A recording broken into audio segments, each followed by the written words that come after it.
The name of the show is The Way to Go. My name is Alan Bendich. I'm going to be your host. Tonight's guest is an actress. She's a veteran and a veteran advocate, and her name is Hayley Hovatter Johnson.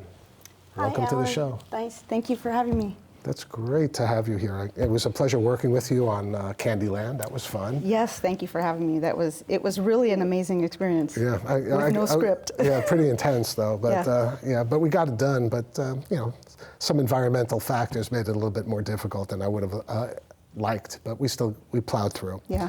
So, you're not a native New Yorker, are you? No, no. I'm actually from LA, from Really? Los Angeles. Wow. So. When did you come to New York? I mean, what was your, how'd you come here if you're from LA?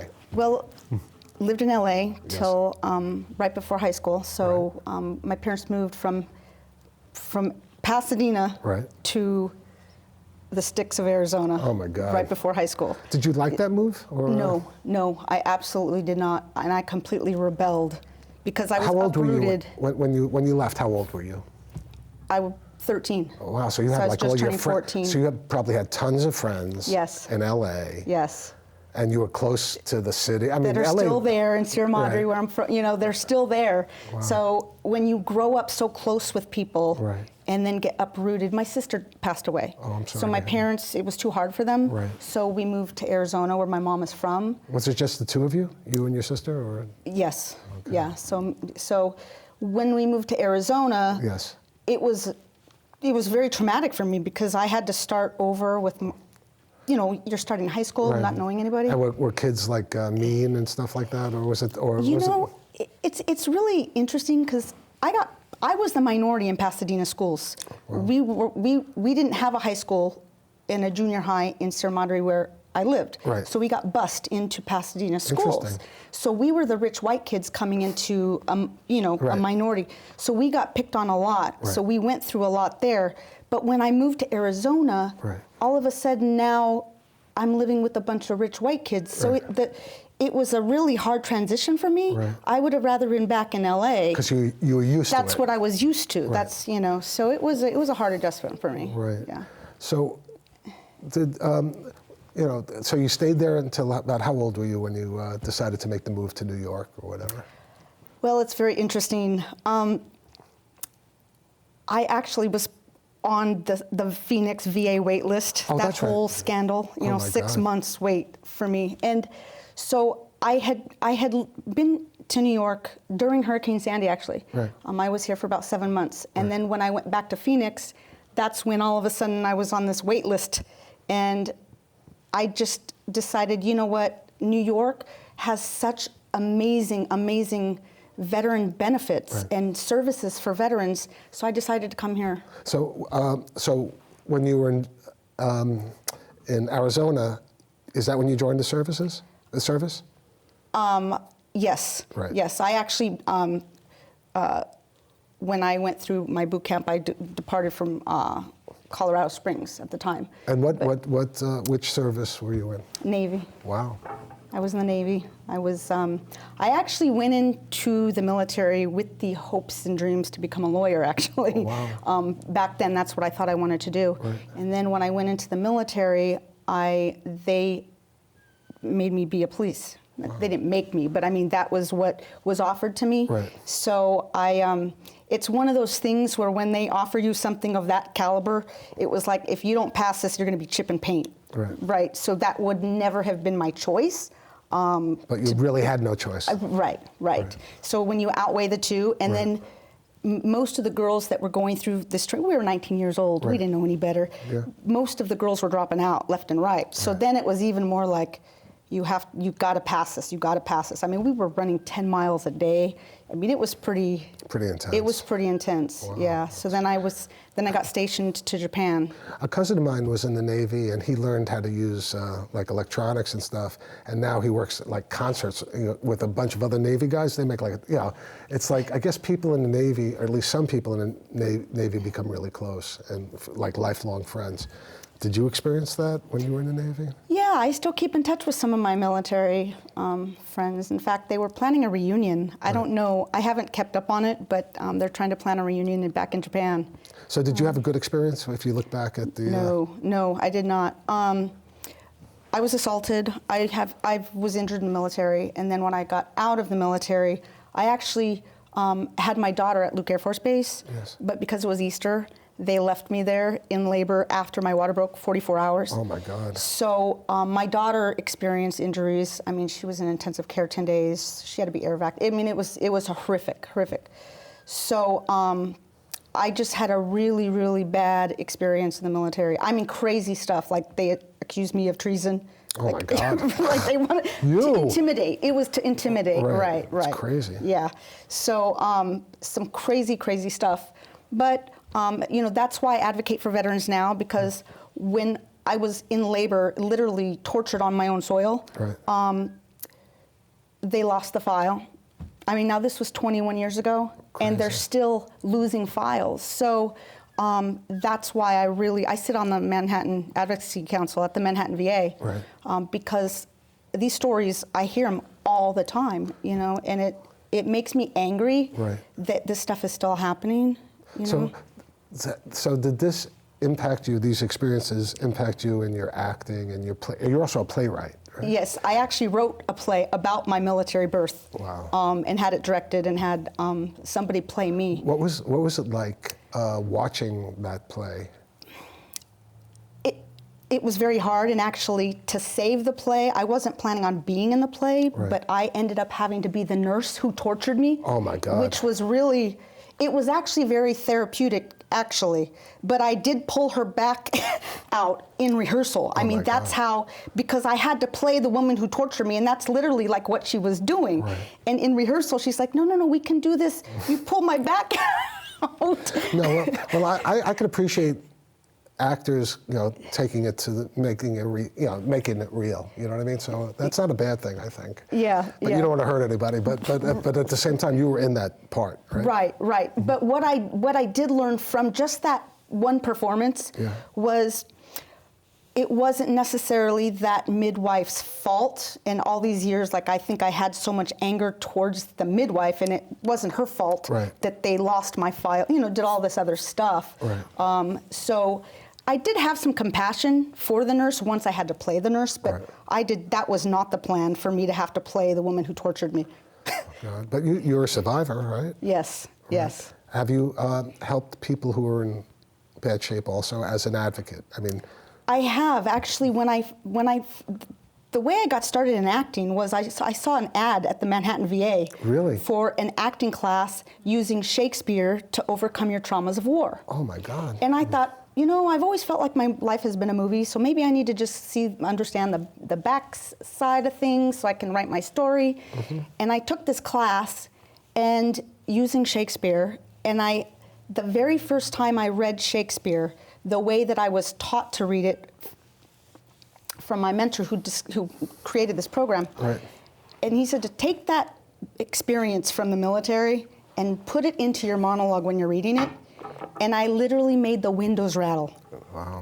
I went back to when they were torturing me. And so I put that in this scene, because Shakespeare, all his plays are about war. Really, like he was around a bunch of veterans. So when you look at it that way, and when you have veterans do Shakespeare, it is so powerful. I never even liked Shakespeare until I started understanding it from a military perspective. Interesting. So it's fascinating. So that's how I got started. Then I started writing my own pieces and performing them on stage. Wow. And that's kind of how I started. So you've done stage work. I have. Have you made the transition to film? Yes, and that's what I'm working on right now. I started out in stage. I've written my own pieces. In fact, one of the pieces that I wrote about me having to flee a domestic situation, somebody heard about my performance, and it gave her the courage to leave an abusive situation with her son and go to a shelter. Wow. So you probably saved her life or her son's life or whatever. Possibly. She's asked me to perform it again, which I've been asked to do that, and I need to work on that. But I love film work because I have so many experiences that I can tap into, from trauma to, and some people say, how could you act a trauma scene, or doesn't that trigger? For me, it's a release, and it makes it feel like that bad thing that happened to me now has a purpose. Right. So that's why I enjoy acting, because it is a form of drama therapy is there for a reason. I know. I think that's one of the reasons why I like acting, is because I guess everyone goes through a lot of things in their life, and some of them are pretty bad, and obviously maybe not as bad as yours, but everyone goes through a lot of crap in life, and to them that's the worst part, But acting gives you an opportunity to to either look at different perspectives or become someone else, or to step back or get into it. It's interesting. It's transformative, and it's also sweet. I mean, do you enjoy acting? I do. I love it. I was in Bare Knuckle Brawler last year with Danny Trejo and Martin Cove, and I used to work with Marty, and Pete Pissarro used to work on my show, Scriptless. Really? Yeah, he was anyway, Pete Pissarro and I met him through my cousin, and I brought him to my show when we were doing Scriptless, the original Scriptless. Okay, all right. Yeah, that was such an amazing experience for me working on that film, because at the very end there was a scene, and I was able to take, I didn't even have any words, I didn't have any lines. Right. But I was just like, no, this woman is in trauma, and this is what it would look like, because I know what that looks like. So it was really, really freeing to be able to say, no, this is what it looks like. And this woman snapped, and this is what it looks like. Well, Bare Knuckle Brawler also had Matt Bilzog on he was one of the crew, and Andrew Wazalowski, I guess that's how you pronounce it. He's also on the crew. They were from Scriptless and LMC TV. A lot of the people that worked on the show worked on Scriptless, which was interesting. That was in the show. And I used to, Marty Cove and I used to work on Cagney and Lacey together. Wow, so that's amazing. I could have worked on the show, but unfortunately, the timing of when I was asked by Chris Victor, is that his name? Yeah. He got in touch with me. I couldn't make that day, which is killing me a little bit, but it sounds like that was a great film. It was. It was. So, and you worked with my buddy Jim Folliter, I guess. He had the guy with the beard. Yes, he was right behind me at one point. Yep. Yeah, he was my. He and I worked together on Scriptless. He was actually the editor for Scriptless, and we did shows together. Yeah, that was that might be his big break. You never know, right? So that was it. You worked with Joe on that show too, right? Wasn't he the director? Joe Wallace? Yeah. He's a good guy. He was on this show. He's phenomenal. In fact, I told him he reminds me a lot of my mentor, Stefan Wolfort, who was the one who taught me the Shakespeare. Joe was on, I think he was on this show in the first season that we had it, a long time, 4 years ago. Whatever. Yeah. It was good. No, I know it was a great film, from what I heard. And is it going? When is it coming out? I haven't heard. The last I heard, it might be coming out in a couple of months, but I don't quote me on that, because I haven't heard that from. I tried to get Pete on the show for last month. He said, I'll start doing talk shows after the release. I said, no problem, Pete. There you go. That's it. How was he on the show? Were you there when Pete was on? Yeah. I mean, the stunts were, phenomenal. Well, he's an amazing martial artist. Yes, he is. And it's amazing. Like, he really screwed up his shoulder, and he talked about it on this show, and he was able to come back from unbelievable injuries. The stunts were so good on that film. Right. Somebody actually went over the ring. Yes. And it was so real. I was like, he's hurt. And I was like pray. I thought, and then he comes up and he's like, I thought I was ready to call the ambulance on you. Yeah, that's it. So it was. But that, to me, that's great stunt work. So how many days did you work on that show? Oh gosh, I did quite a few. I was in all the fight scenes. Right. I got to pull a girl off the pool table. Wow. And did you get a chance to speak with Marty? He didn't comment, but his daughter, who played his daughter, I think, in the film, because for 3 days I was screaming. I lost my voice actually Wow. from that. And my shoes, I was wearing red shoes with strings, and the dye came up. I mean, they could tell I was just beat up. And the girl was like, "You did a good job." I mean, she complimented me, you know, which I thought was really sweet. But and he was sitting right next to her. But Yeah, Marty. And Marty's son was in it too, I think, right? yes. I didn't get a chance to talk. I think I met Marty's son maybe, but maybe not. I met his wife, or I don't know if they're still married, but she used to come to the set of Cagney and Lacey all the time. And Marty was a great dancer. There was something about him. Oh, really? Yeah. Even though he had that limp, he was a great dancer, and he really loved his own acting. But that's a different story. But it's fun. I mean, it's just so much fun. Did you work on any other major big films like this? Or? So I started out doing the transition from theater to film. Yes. I started out, I was in the pilot for The Neighborhood with William DeMeo. Right. He's a great actor. Yeah, he's a phenomenal actor. And that was another Chris Victor show? Chris Victor, The producer? he was part of the... I think he's one of the producers. Production. He was involved with that. That was filmed yeah. in Staten Island, or was it? Brooklyn. It was filmed in Brooklyn. Yeah, Okay. Brooklyn. So, and the last I heard, they're going to start resuming filming again. That's cool. So, which is great, yeah. So it's getting picked up? I believe it did get picked up, or they've got networks Awesome. into That's it. great. So that's exciting. Right. So that's where I started, right. And then I did Bare Knuckle Brawler, right. And then I've done some other small right. projects. But that's awesome. Yeah. So what does the future hold for you? Well, the future holds. I'm in the process. I just got cast in another another production, but it hasn't been announced yet. So Okay. I don't want to say anything yet. So that's coming up. We're still wrapping up Time Matters that I'm in. Right. Ironically, I play an attorney, which it's very vindicting for me because that's what I originally went into the military to do. So now I'm like, now I just get to play one, which is even better. Yeah, I love playing a doctor because I was pre-med when I was first in college. Right. So you know the feeling. Yes. Right. So and then I'm also going to be working on another project as well. That's cool. So when does that start? I'm not sure yet. Right. This was one of the writer kind of was talking with JT about this project, and then JT, Have you seen? had his. So how's JT doing? Because I haven't. He says hello. Right. He's doing a lot better. Right. I haven't seen him since he got out of the hospital because he needed to really focus on his rest. Yeah. But I understand he went out for the first time a couple nights ago. Oh, that's good. So. Yeah, a good friend of mine, a person I work with, had heart surgery recently, a valve replacement, and it took him 3 months before he was able to come back to work. You know what I mean? So it's, and he didn't. His lifestyle was not the night lifestyle like JT. So we all wish JT, speedy recovery. Yeah. Yeah. And he's got to work on his lifestyle. That's the whole thing. Yeah, because but we all need his him. presence definitely is missed. Right. With him being gone, you can definitely just feel. Right. Him not the void. there. Right? Yeah. It's definitely the void.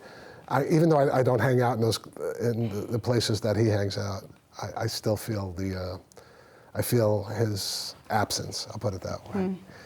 Yeah, JT, I met him. Like the other guest that we had this evening, Robert Aronson.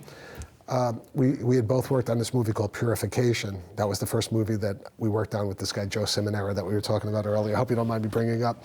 And at Tribeca Cinema, which the Purification's premiere was. That's the day I met, at the premiere of that movie, I met JT in 2011. And he and I have been very close ever since. So I need him back. Back. Yeah, we all do. Right. So do you have any more writing things that you're thinking of? Any more stories that you would like to, in your mind? I mean, my ultimate goal is to write my life story. Right. And writing some of these pieces that I've performed on stage. Right. Because some of them are very traumatic. My whole life has been a horror film. Right. So I have to do them in little pieces because I can only open up the jar so much, and then I got to just put it away for a while. Yeah, but don't forget it, because I started filming, doing a show about my father, a movie, and I put it away for a couple of years, and now I'm trying to come back to it. You could put something away, and then it never gets done. Yeah. So, but you're just starting up, right? Yes. So, do you think you'll ever go back to California and work there? Eventually. Eventually, I would like to settle there. I would like to. I What mean, part if of I had my California? ideal, I would be able to come back and forth. Right. Because the winters are just brutal here. I'm Oh, it's already getting terrible. like the winter blues already. Yeah, me too. So I've been feeling a little glum lately, and it's probably because of the change of the seasons. yeah, But the thing that makes me always feel better is the fact that there's like another project that I'm working on or something like that. That usually gets me out of my right. the winter blues. When did so? I don't know, like when I film in the winter or something like that, I don't feel cold, I don't feel heat or anything like that. That's like the times that I love the most is when I'm acting.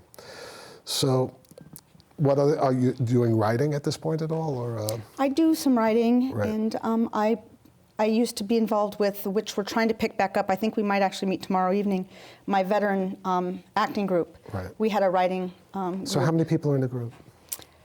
Well, we have our overall veteran Right. group, which we take at through Bedlam Theater, Right.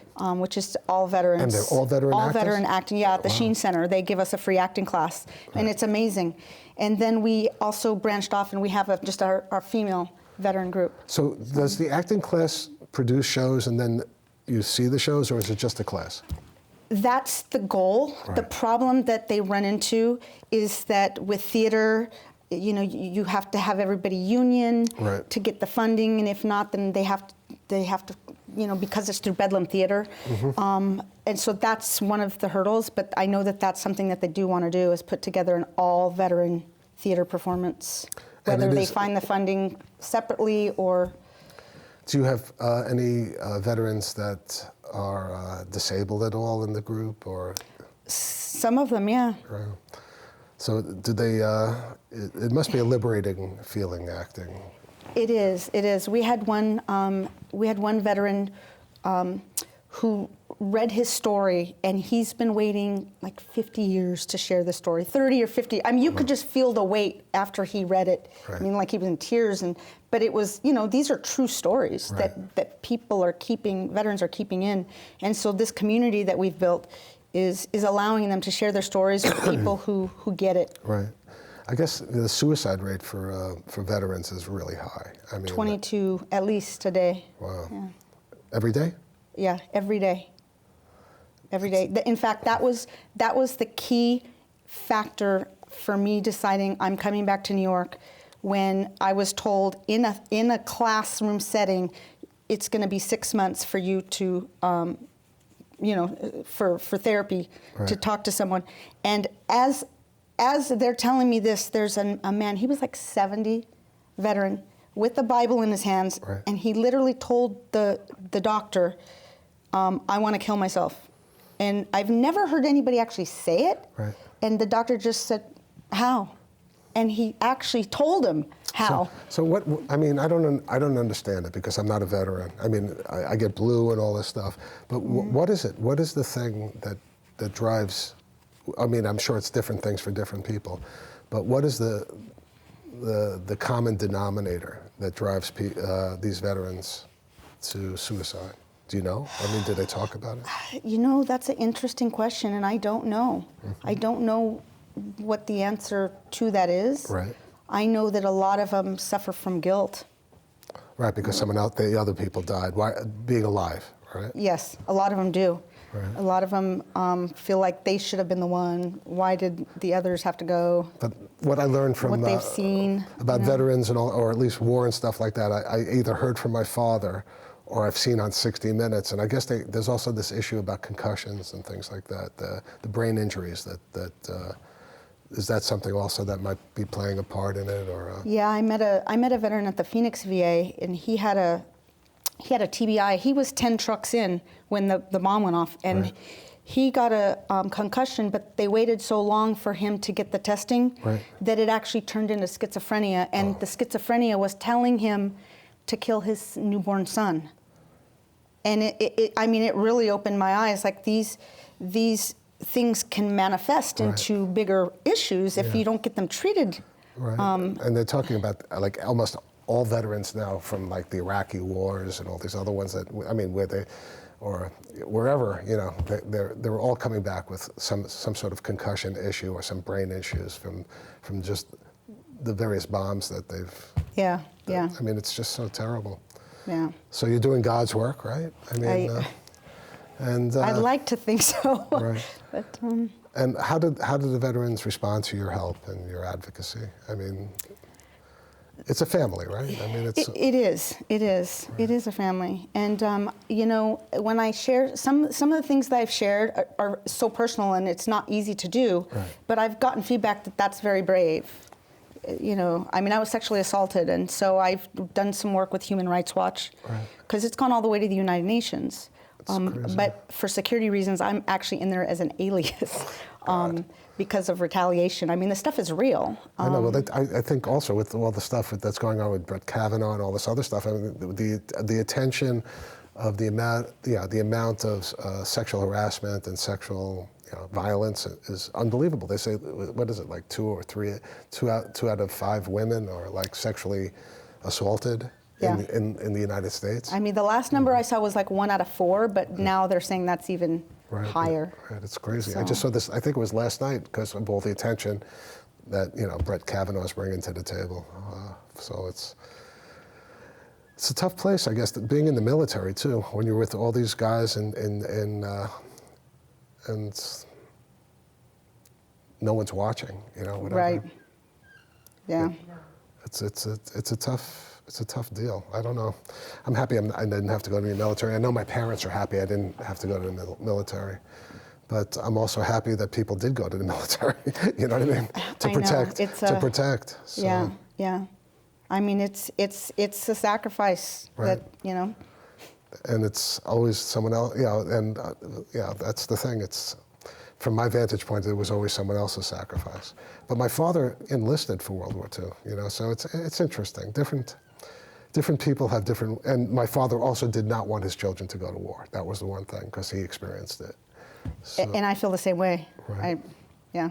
It's tough, war is hell. When he was in France, when they were occupying, after they liberated, there were no men. I mean, it was like, at least there were no Jewish men. There were like all these women with orphan, there were no fathers. They killed all the men. And it was like, I mean, these are the nightmares that he still lives. And he's 103 years old. So wow. I guess it never goes away, right? No, it doesn't. So for your own personal torment, I mean, how do you deal with it? It's difficult, right. But I find that by me advocating, for example, right. I have other female veterans that I will go to the doctor at the VA with them right. because I am asking questions. I've learned to ask a lot of questions, right. And they don't like it. I mean, I don't even tell them that I'm a veteran. Did anyone help you, or did you have to learn to help yourself? I had to learn to help myself. Right. I didn't. I mean, when you're being tortured in labor, right. You don't think to ask questions so now I go and I mean, but it's so hard for me to even be in a doctor's office because right. I'm like the cat on the, on the ceiling right. that I've now learned to ask a lot of questions. Well, I really feel bad about everything you talked about, but I also feel great that you were on the show, but there's only one thing left to say. That's a wrap. Good night, folks.